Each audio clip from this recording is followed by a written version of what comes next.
Sobrang dami ko nga na naman ganap ngayong araw pero hindi ko na masyadong binidyuhan para nga mabilis lang akong matapos. Kaya nga dito na tayo sa pag-aasikaso ko dito sa bahay. Pero syempre bago nga yan, hi, hello, welcome to my vlog. Kakauwi ko nga lang nito at galing nga ako sa labas dahil meron lang akong inasikaso. Pag uwi ko nga ito na kagad yung inasikaso ko, yung mga hugasin ko. Plan ko nga maglinis ng bahay pero ito na muna yung inasikaso ko dahil konti lang din naman ito. Bago nga ako magsimula maghugas ng mga hugasin, nag-refill na muna ako dito sa lagayin ko ng dishwashing liquid. Syempre, hinugasan ko na muna yan para siguradong malinis. Tapos, ayan, sobrang bilis ko lang talagang natapos maghugas ng mga hugasin. Ito ang kalan ko, puro nga talsik na ng mantika, kaya ayan, pinunasan ko na rin muna. Nung nasa labas nga ako, naabutan nga ako ng malakas na ulan, kaya ayan, napabili ako ng hot choco. Tapos, sakto din naman na mayroon pang cake kila mama, kaya ayan, ang hingi ako. Bago ko nga simulan yung paglilinis dito sa bahay, nilabas ko na rin muna yung manok sa freezer para mamaya kapag kalulutuin ko na nga, malambot na nga. Dito nga ako nagsimulang maglinis sa may sofa dahil ate literal na naging tambakan na lang talaga dito sa sofa. Matagal ko na nga rin hindi napapagpag yung sapin dito kaya nga grabe na yung alikabok. Sa totoo lang sinisipag talaga akong maglinis-linis ngayon dahil alam nyo naman na mayroon nga akong bagong katuwang nagamit dito sa bahay. Bala ko nga mag-vacuum ng sahig kaya nga ayan inusog ko na tong lamesa. Tapos nilabas ko na muna yung mga upuan para nga ma-vacuum ko rin yung ilalim ng lamesa. Napansin ko nga na maalikabok na rin yung rice cooker ko kaya ayan pinunasan ko na rin. O diba long time no linis serye talaga kaya ayan sulitin nyo na. Hala hindi.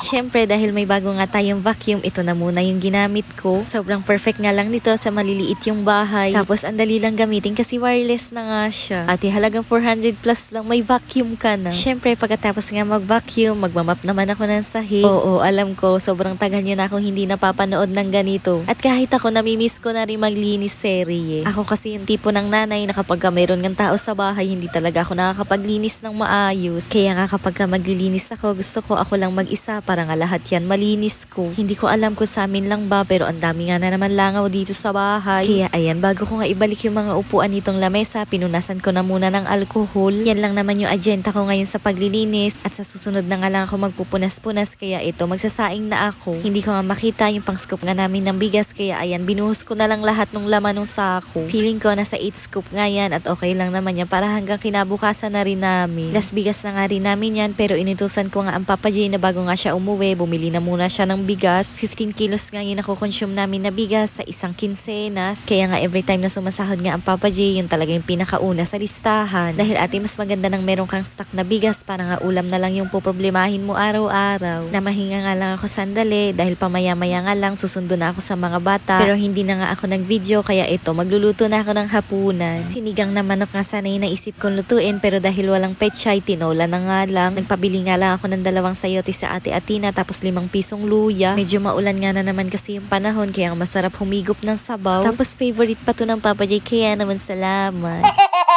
Grabe, gusto ko nga lang ulit magpasalamat dahil 29k followers na nga tayo. Konting-konti na lang talaga 30k na tayo. Maraming salamat nga po sa walang sawang pagsuporta at pagmamahal sa nanay na to. Pangako na kahit busy nga ako minsan, ipipilitin ko pa nga rin makapag-upload. Sana wag kayong manawa sa kakanood sa akin dahil hindi ako mananawang gumawa ng content para sa inyo.